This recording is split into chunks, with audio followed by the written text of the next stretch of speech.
Magandang umaga po sa inyo lahat. Ako po yung asawa tsaka ina nun pinaslang noong September 16, 2016 po. Narito po ako na nagpapasalamat na mabigyan ng pagkakataon na makapagsalita. Sa totoo lang, yung war on drugs, lubos kaming nawalan ng dignidad. Inalisan kami ng dignidad ng mga may halos naging kontrolado po ang ginawa ng war on drugs. Yung time po noon, natutulog lang po kami na aming pamilya. Inakyat po kami ng mga kapulisan. Paulit-ulit nang mamakawa ang aking asawa at ang aking anak. Pagkatapos po noon, hinila po kami palabas. Sapilitan kami hinila palabas. At makikita mo po doon na pati yung isang anak ko po ay binitbit sa van. Tapos po noon, bigla po kami may mga narinig na putok. Pinatay na po yung aking asawa at anak. Yung time na yun po, halos paulit-ulit po kami nagmamakaawa na mag-ina na makapasok po doon sa bahay na yun. Pero wala po kaming nagawa dahil marami pong mga pulis na yun. Halos pinatay po yung ilaw doon po sa iskinita namin. Pagkatapos po noon, nung nadala po sa hospital yung aking asawa at anak, may lumapit po na mga kapulisan. Hindi ko po alam na soko po yun, tsaka funerarial na po yun. Yung time na yun, hindi pa po napapaslang yung asawa at anak ko. Nandun na po yung mga pulis na yun. At yung funerarial na yun, na kala ko po mga pulis po yung kasama po nila. Halos naging kontrolado po yung ginawa nila no, na yung ginawa po nila yun ay hindi po tama. Kaya narito po kami na sana po mabigyan ng hustisya kami mga biktima. Okay, maraming salamat po, Mrs. So, we will now proceed. Congresswoman Brosas, you are recognized. You have 10 minutes. Pasensya na po sa ating oversight. Thank you, Mr. Chair. Maraming salamat, Mr. Chair. Mr. Chair, again, i-reiterate ko lang, Mr. Chair, yung reminders no, na hindi magsabi ng pagmura, siguro, kasi sanay po yung nakaraan. Kahit po sa Senate hearing, may mga ganun. Ano? Respeto naman sa atin dito. And sana po concise sa pagsagot. Kung ano lang ang tanong, yun din lang ang sagot. At mag-defer ng i-defer ang mahahabang explanation kasi nakikita nyo naman, Mr. Chair, madami talagang gustong magtanong ngayon eh. Kaya sana po ganun yung ano, no? And simple lang naman po yung mga tanong ko. It has to do with kung ano din yung mga sinabi ng dating Pangulo doon sa Senate hearing. Yan, Mr. Chair. First, yung observe decorum. Tapos, syempre, tulad po ng sinabi ni Chairman Abante, hindi po tayo mangingimi na mag-point of order kapag nilabag po itong mga ito. Yun. Now, Mr. Chair, I would like to direct my questions, Mr. Chair, to Rodrigo Duterte. Mr. Chair, noong October 28, sinabi ni dating Pangulong Duterte, under oath, sa harap ng Senado, and I quote, I and I alone take full legal responsibility sa lahat na nagawa ng mga pulis. Pursuant to my order, ako ang managot. At ako ang makulong, wag yung pulis na sumunod sa order ko. Ang tanong natin, Mr. Chair, the families of innocent extrajudicial killing victims are present. Yun po yung pinagsalita nyo kanina. So can the former president look them in the eyes and say once more that he takes full legal responsibility for the deaths of their loved ones, Mr. Chair?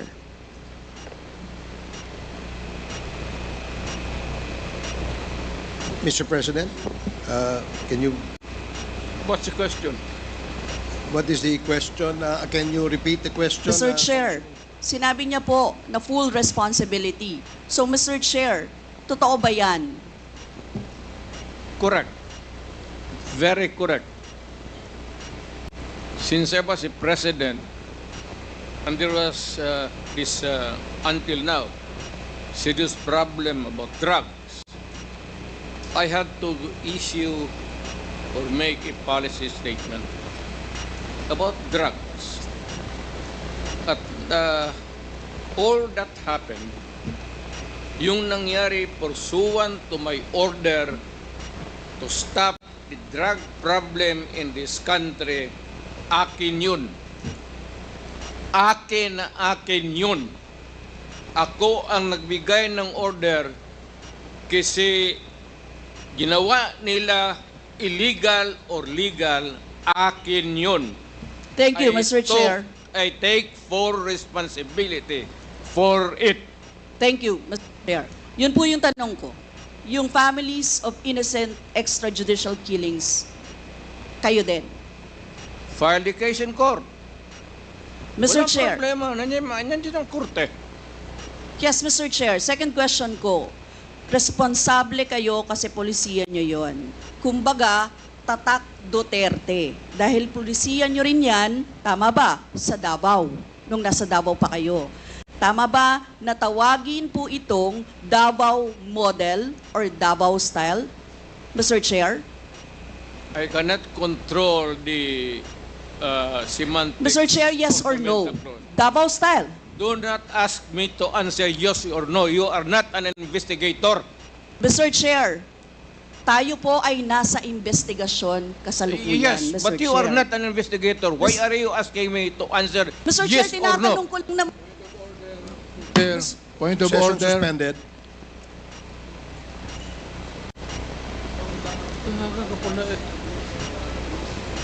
Point of order, Mr. Chair. Ano ka, pulis? Point of order, Mr. Chair. The session is suspended for the meantime, so please, let's take time to calm things down, okay? Para ho maayos ang ating hearing sa ngayon.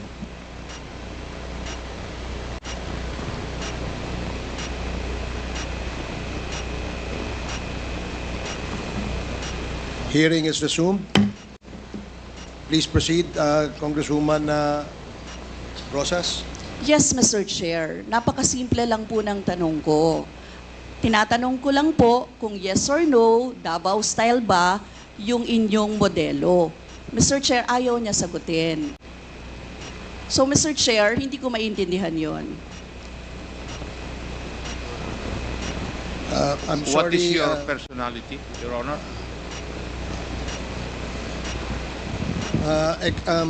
If I may, Secretary Bello, we normally, the committee does not allow the counsel of the witness to speak because the role of the counsel is limited only to counseling his client on his rights. Hanggang doon lamang po. But we cannot ask you to answer any questions that will be asked by any of the members. And that is what Thank you, is in Your the Honor. rules. Thank you, Your Honor. Actually, I'm not answering the question of Congresswoman Rosas, Your Honor. My point is, Your Honor, to allow the resource person to finish his answer. Okay, we will do that. Thank you, Attorney Bello. Thank you, Your Honor. Thank you. Congressman Brosas, maybe it is perhaps the former president would like to elaborate on his answer.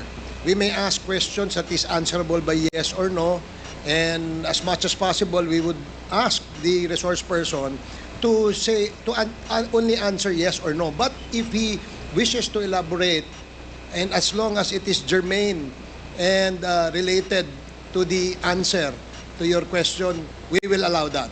But Yes. we will make it very, very short. Yes, Mr. Chair. Pwede namang mag-expound, Mr. Chair. Ang tinatanong ko lang, sa particular question na yon, maaari naman siyang sagutin ng yes or no. And then the explanation, Mr. Chair. Opo, opo. Mr. Do not control my answer, kung Your Honor. This is not an inquisition. This is a democratic process of investigation. Okay. Thank you, Mr. President. Sana po, if there are questions that will be propounded by the members, hopefully, medyo, kung gusto po natin mag-elaborate, we will allow that. provided that kung maaari po sanang iksian lamang po natin nang sa ganun no, malinaw. And for the members who wish to ask questions that are answerable by yes or no, please make the questions very clear para ho masagot po ng yes or no, Your Honors. So I hope para ho maayos yung ating patakbo ng ating hearing sa ngayon. So please proceed, Congresswoman Brosas. Yes, Mr. Chair. Mr. Chair, ang tanong ko, sinasabi nyo rin na ang war on drugs ay talagang utos nyo. Diba? Pag sinabing war on drugs, Duterte yan. Sa inyo na nadikit yan. Unless, eto po, tanong na pwede nyo i-expound. May iba kayong gustong itawag doon? Meron po ba kayong gustong ibang itawag doon? Wala na po. Sabi ko, I assume full responsibility for whatever happened in the actions taken by the law enforcement agencies of this country to stop the drugs or the serious problem of the drugs affecting our people. Mr. Chair, next question. Nung naging mayor po kayo, sabi nyo naging safe ang Davao. Tama po ba? That would be that should be answered by a third person. I would not be answering that. It would be presumptuous of me to conclude.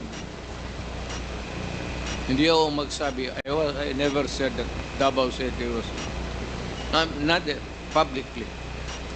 Mr. Chair, as mayor, masasabi nyo na naging safe ang Davao sa panahon nyo? Talaga. Kasi Talaga. walang kriminal sa kalye, Talaga. walang snatcher, Walang snatcher. walang akyat bahay, Walang akyat bahay. walang magnanakaw, Walang magnanakaw. walang mamamatay tao. Walang mamatay tao. So yun po lahat, yes. Oh. So walang mga kriminal o walang insidente ng kriminalidad, bakit po? Merong mga incident, not totally. It would be a dream of a city not to have any criminal incidents or violence. Pero overall, Davao City was safe. If the test or standard would be that a citizen of the city can walk all over the city and men and children can go home safely, unmolested, undisturbed. That was the standard that I gave to the police of Davao City. Mr. Chair, I would like to ask, no, hindi ba nagkandamatay sila sa panahon na yon? Marami po. Sino-sino po ang mga pumatay? Wala akong listahan yan, ma'am. We have to go to the tawag nito. Hindi ko bit-bit. Ang bit-bit ko lang ho yung hindi.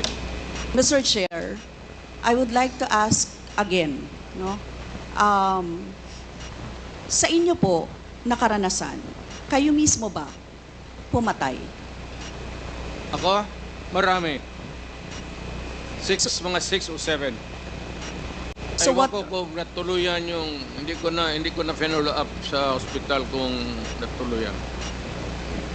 Quote ko lang, ipaalala ko ulit, Mr. Chair, kasi mula din ito sa Senate hearings, ano. I-quote ko lang po kayo, in Davao, I used to do it personally, just to show to the guys that if I can do it, why can't you? Correct. Sinabi niyo po yan sa mga business leaders sa meeting sa Manila. At kung paano niyo ginode ang mga police officers to gun down suspects. Tama po ba? Yes, if they present a violent resistance, That's the only thing there. You can kill the criminal if you are personally in danger of losing your life too. Ito But ba, hindi mo pwedeng patayin yung kriminal nakahandcuff o nakatali. Hindi trabaho ng lalaki yan. ito pong second, Mr. Chair, na quote, kayo rin ito. And I'd go around in Davao with a motorcycle, with a big bike around. And I would just patrol the streets looking for trouble also. Manila Times po ito. I was really looking for a confrontation so I could kill. Sinabi niyo po ito. Yes. Nagdadasal po ako na nagmumotor ako na may mag-hold upper dyan. At kung maabot na kita, talagang patayin kita. At kung basta kriminal ka, wala akong pasensya sa kriminal. Pagka lumaban, patayan. So, Mr. Chair, kanina po kasi sinabi ni Duterte na he takes full legal responsibility. Yes. Siya ang mananagot at Yes. makukulong sa ginawa ng mga kapulisan. Yes. Kung sa inyo po ang policy, inaako nyo rin ang accomplishment nito. Yung lahat po, kasi kung naaalala ko sa war on drugs, yung mga accomplishment, may nahuli, nagbebenta, gumagamit, gumagawa ng droga. Lahat yan. Ma'am, if you are the city executive or mayor, lahat ng utos mo na ginawa ng pulis and all the consequences, sagot ko yan. Pati ang ginawa ng pulis, sagot ko yan. Pati po yung accomplishment kung may nahuli, enforcement of law yun. Accomplishment din po yung na-confiscate na drugs. Tama ba?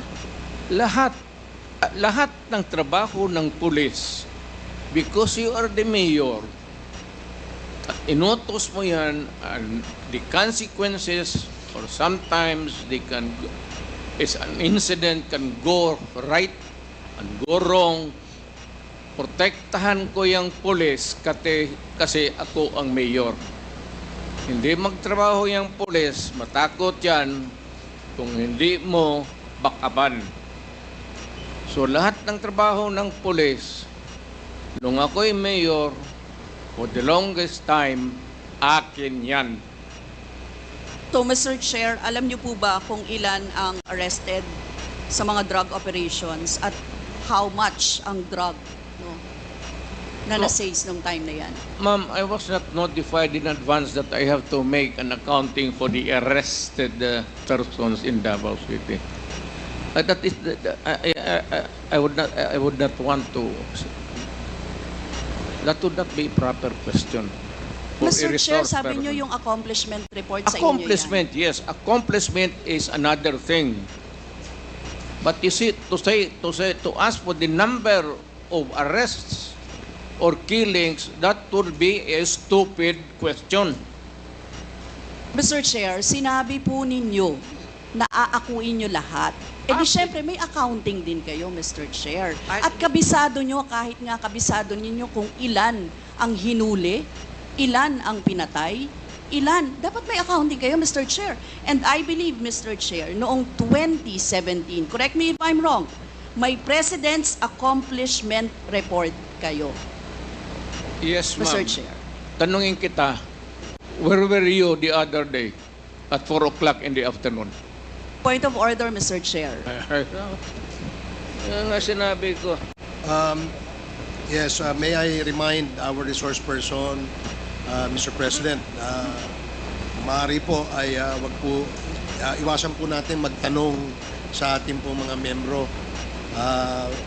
Please answer the questions lamang po at refrain from asking questions to the members of Congress. Yan po ang nakasaad sa ating rules.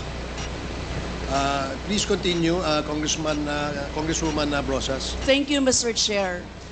I'm sure alam po yan, no, ng former President kasi siya ay naging miyembro din ng Kongreso, Mr. Chair. Yes.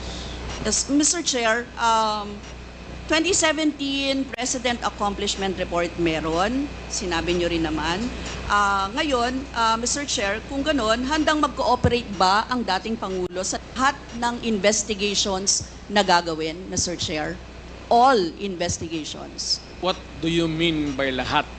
How many investigations do you think that I have to participate? Point of order again, Mr. Chair.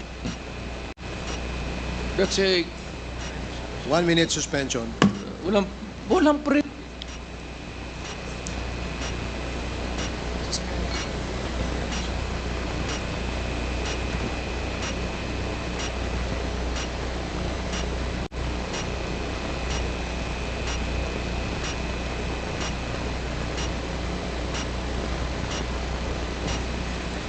Hearing is resumed. Again, let me remind our resource person as well as our members that please refrain for the resource person, refrain from asking questions to the members. Please limit your reply to the questions being asked. At sa atin naman po mga members, please go straight to the point. Ask the resource person the question that you wish to be answered. Direkta, para ho hindi tayo magtagal. Mr. Chair, Yes, you have, Congresswoman Brosas, you have 4 more minutes. Mr. Chair, may I interrupt? I am asking the... Is this related, Mr. President? to Yes, the it is question? related. I am asking yung nagtatanong to lay the predicate first Okay, before, sige po. para hindi tayo mawala. Sige po. Congresswoman Brosas, I hope you can consider the opinion of the resource person by laying the predicate before you ask the question directly to the former president. Yes, Mr. Chair. Mr. Chair, siguro, tatanong ko na lang diretso, Mr. Chair. Yung former president ba ay willing na mag-cooperate sa investigation sa ICC? Kaugnay dito? ICC, ma'am. I'm asking the ICC to hurry up, and if possible, they can come here and start the investigation tomorrow. This issue has been left hanging for so many years. Matagal, ma'am. Baka mamatay na ako, hindi na nila ako maimbestiga. So I'm asking the ICC through you na pagpunta na sila dito bukas, umpisahan na nila ang investigation. And if I am found guilty, I will go to prison and rot there for all time. Mr. Chair, balikan ko lang yung isa ko pang tanong, Mr. Chair. Ito sa Senate hearing dito, Mr. Chair. Sinabi ni former President Duterte, encourage the criminals to fight. Encourage them to draw their guns. Yan ang instruction ko. End of quote. And the only way na hindi kayo makulong and to justify the killing is bigyan mo talaga ng panahon na lumaban. Tama po ba? Yan ang sinabi ninyo. Yes, because that would be justified kung lumaban. Yan, kasunod pa lang po yung Ang question ko. utos ko- Ang question ko po ay, bakit nyo ine-encourage yung kriminal na lumaban? Para medyo maminus-minus ang problema sa syudad ko.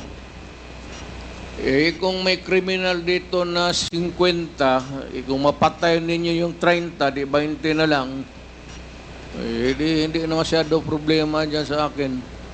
Ibig sabihin, Mr. Chair, hindi mapaparusahan ang nakagawa ng krimen in self-defense. Hindi man siya. Siya alam naman trabaho ng police, ma'am. The policeman should know when to kill and when to injure. Hindi naman kailangan sabihin nun. May elements naman ng self-defense. Alam niyo yon, Mr. Chair. Not self-defense, man. Performance of duty. Performance of duty, but And elements of connected self-defense. with that performance of duty is self-defense. So, Mr. Chair, ano yon? Ang what? Elements of self-defense, Mr. Chair. Self-defense is when you defend yourself to avoid injury, serious, or you die. That is applicable also to a policeman who is performing his duty, because the policeman has to confront ang civilian has to iwasan. But a policeman, a law officer, if you are a law officer, you have to confront the criminal. Ang sanabi ko sa kanila, huwag kang pumunta dito sa akin isina na may sugat ka, sipain kita, patayin mo. Bakit ikaw ang may sugat? Wala akong my language is brutal and raw for criminal. Wala akong pasensya, ma'am. I've been a prosecutor for 9 years. Talagang sinabi ko, pag hindi na mahinto yan, patayin mo na yan.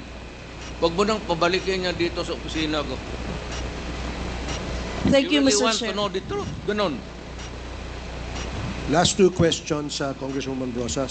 Yes, Mr. Chair. Mr. Chair, gusto ko lang sabihin na sa elements of self-defense, first, dapat unlawful aggression. Second, reasonable necessity of the means employed to prevent or repel it. And third, lack of sufficient provocation on the part of the person defending himself.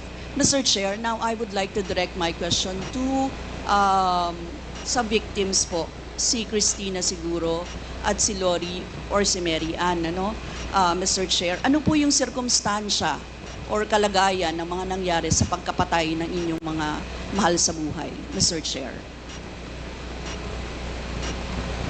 Hanggang ngayon po, mahirap pa rin po sa kalooban namin. Ang mahirap lang dun kasi yung mahirap ka na tapos may mga pinagdadaanan ka pa po na ganito na hindi basta-basta na nahihimpasan ng kumbaga araw-araw, puro sakit ng loob, dasal, kung ano ba yung pinaglalaban namin ito. Salamat Mr. po. Chair, tatanong ko lang, ang susundan ko lang yung tanong ko. Ang tanong ko kasi ay, nagkaroon ba ng self-defense? Parang ganyan di ba? Ang Nanlaban. nangyari. Nanlaban ba yung Yun po inyong... ang sinabi nila sa akin na nagkamotor po yung bata na wala namang motor na hindi marunong magmotor. Yung pong nanlaban, yun po yung sinabi nila sa akin na nakipag-anuhan po daw ng baril. Pero ano ang nalaman ninyo sa investigasyon? Laban ba? Well, Meron bang unlawful aggression? Meron bang reasonable necessity para i-employ or i-prevent or i-repel yun? Meron bang lack of sufficient provocation mula sa parte ng tao na dinidepensahan yung sarili niya? sa lahat po ng mga nalaman ko po, dahil wala na rin naman akong ganun kaalaman ng ganyan po, lahat po yun gawa-gawang kwento po at wala rin pong napakitang ebidensya na nagsasabi ng katotohanan na nanlaban po yung bata. Si Nanay Lori siguro.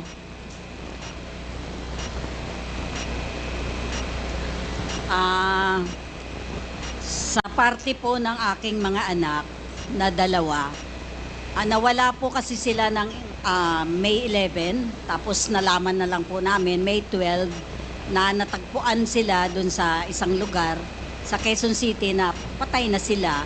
Kaya kumbaga, doon sa balita, yun yung napanood ng anak ko na sabi nga daw ay police operation. Pinaghahabol daw sila ng mga pulis hanggang sa nahuli sila at pinagbabarel. Yun po, kasi kukuha lang naman ng lisensya itong kuya, si Crisanto, kasi isa po siyang security guard. Kumuha lang siya ng lisensya noong May 11, pero hindi na ho siya nakabalik.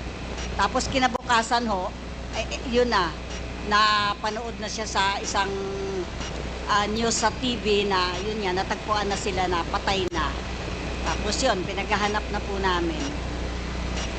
Si Nanay Mary Ann. Yung time po nung pinas lang yung mag-ama ko, sa totoo lang, planado po ng mga pulis yun, na pumatay po sila. Ang hinahanap po nila, hindi po yung mag-ama ko, yung asawa yung kapatid ng asawa ko.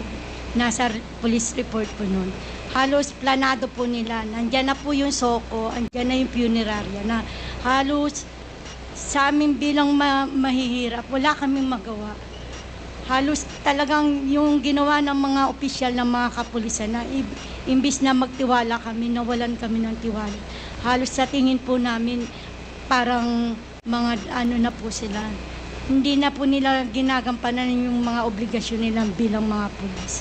Kaya yung time na yon hindi po makatawo yung ginawa nila sa aming mga mahihirap. So sa tingin niyo po hindi nanlaban? Hindi po. Sa liit po ng bahay po namin, halos 3x3 lang po yung bahay namin. Kwarto lang po. Wala pong mga barilang mag-ama ko. Halos nakaload na po yung mag-ama ko nung time na yun. Paulit-ulit po kami nagmamakaawa. Pero pinaslang pa rin po yung mag-ama ko. Thank you, Mr. Chair. That would be all. Ano? Lumalabas doon na may mga excesses talaga at mga violations na naganap, Mr. Chair. Mr. Chair, thank you, Mr. Chair. And siguro, Mr. Chair, for the next round of interpellations, pwede pong palista ulit. Maraming salamat, Yes, Mr. opo. Chair. Meron po tayong second round. So, ngayon po, ang susunod po na magtatanong ay si Congressman Dan Fernandez. You have 10 minutes. Thank you, Mr. Chairman. Magandang umaga po, Mr. President, at sa lahat po ng mga resource persons who are here today. Magandang umaga po. Mr.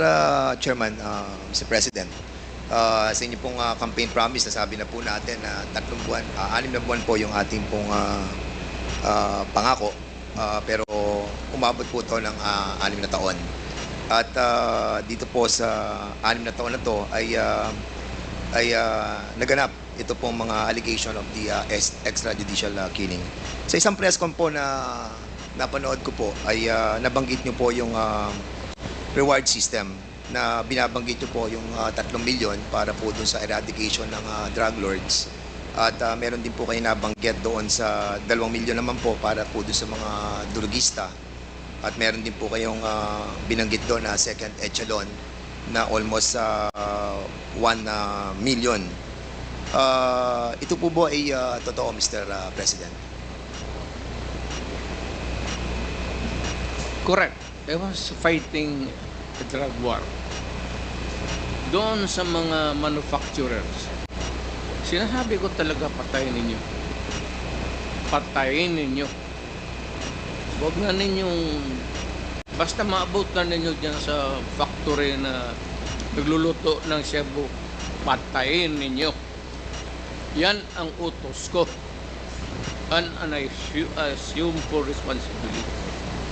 Okay, Mr. President. Yung mga nasa labas na naglakad, nanhuli, hindi yun. At yung actual nasa factory, sabi ko, ubusin nyo lahat. Lalo na yung mga aliens. And this happened in my city And in other cities in the Philippines. you take full responsibility for this, Mr. President. I will go to prison for that, Mr. Sir. At yun po ay in terms of policy, yun po yung inyong sinasabi. Ito po yung polisiya ng ating gobyerno, and that's the reason why ito po yung inyong pinaninindigan. Correct, Mr. President? Isahin ko na lang, and I will not repeat it. I did it as a matter of principle to protect my country. That is the long and short of it. Kung anong tanong man ninyo. Mr. Chairman, recently lang po, si PNP Chief Marbil ay meron po siyang interview dito po sa, can you kindly show yung GMA News Online number 12.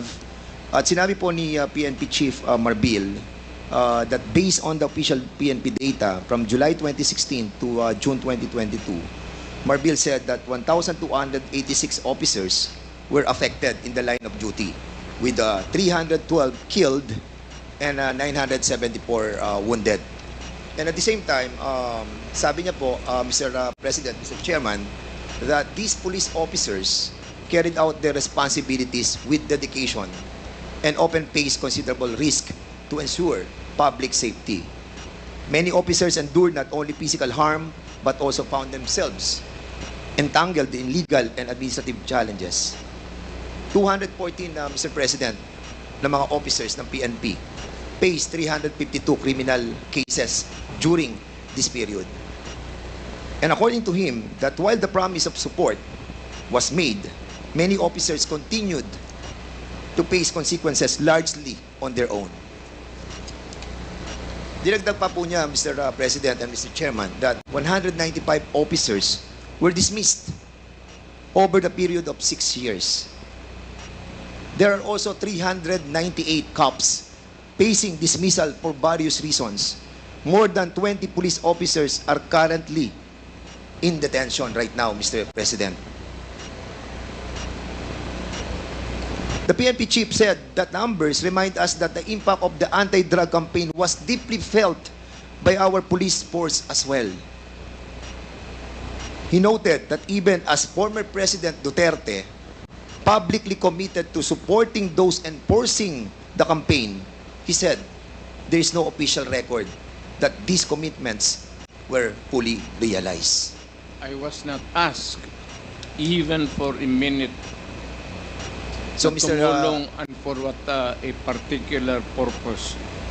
Then I will now make this promise. I will start a fund sa protection ng mga pulis. I'm putting up 1 million.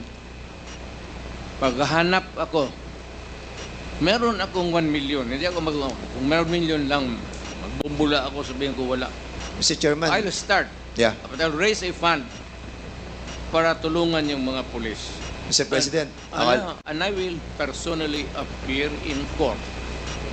Ako mismo ang Mr. mag-defense counsel nila. Mr. Chairman, Mr. President, 2 days ago you have mentioned that wala po kayong pamasahe papunta po dito, and I'm pretty shocked that you have 1 million in your account to help our policemen, and we salute you, Mr. President, for that, and for being honest that you will that be 1 that you will million be is wait, for wait, my- wait po, Mr. that's President. what- I'm Mr. President, I is still for have the floor, Mr. President. for Excuse me. my As much- medicine and subsistence.